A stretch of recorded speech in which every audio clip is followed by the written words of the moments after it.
अहमदनगरच्या श्रीगोंद्यात शेतकरी कुटुंबासह मुलीला मारहाण करणाऱ्या गावगुंडांना अजूनही बेड्या ठोकण्यात आलेल्या नाहीयेत। त्यामुळे पोलिसांच्या इच्छाशक्तीवरच प्रश्नचिन्ह निर्माण झालंय।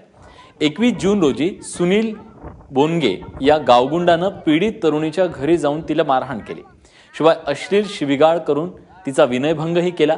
या प्रकरणी श्रीगोंदा पोलीस ठाण्यात तक्रार दाखल करण्यात आली होती, पण पोलिसांनी व्हिडिओचा पुरावा पाहूनही कोणतीही कारवाई केली नसल्याचा दावा पीडित कुटुंबाने केला।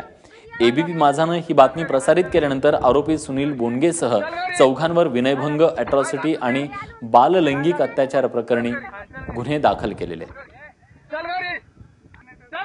हा जो अन्याय जो आहे तर काही चूक नसताना हा अन्याय आहे काय, आणि त्याच्यासाठी दाद मागण्यासाठी मग दुसऱ्या दिवशी आम्ही मुख्यमंत्री साहेबांना, DYSP साहेबांना, SP साहेबांना, जिल्हा परिषद साहेबांना, जिल्हा कलेक्टर साहेबांना की त्याच्या म्हणजे स्पीड पोस्टनी त्यांच्याकडे मी ॲप्लिकेशन पाठवून दिले।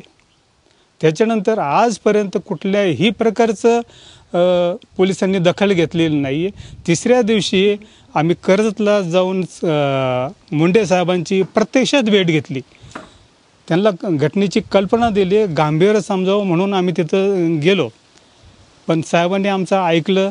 आम्ही जे अर्ज दिलं आहे त्याच्यावर त्यांनी काही शेरा मारला, ते काय म्हणजे मी वाचलं नाही, परंतु मी उद्याच्याला येणार आहे, नंतर मग आपण पाहू म्हणून त्यांनी आमची बोळवण केली। श्रीगोंदा तालुक्यातील पारगाव सुद्रिक येथील घटनेबाबत पोलिसांनी गुन्हा दाखल केलेला आहे।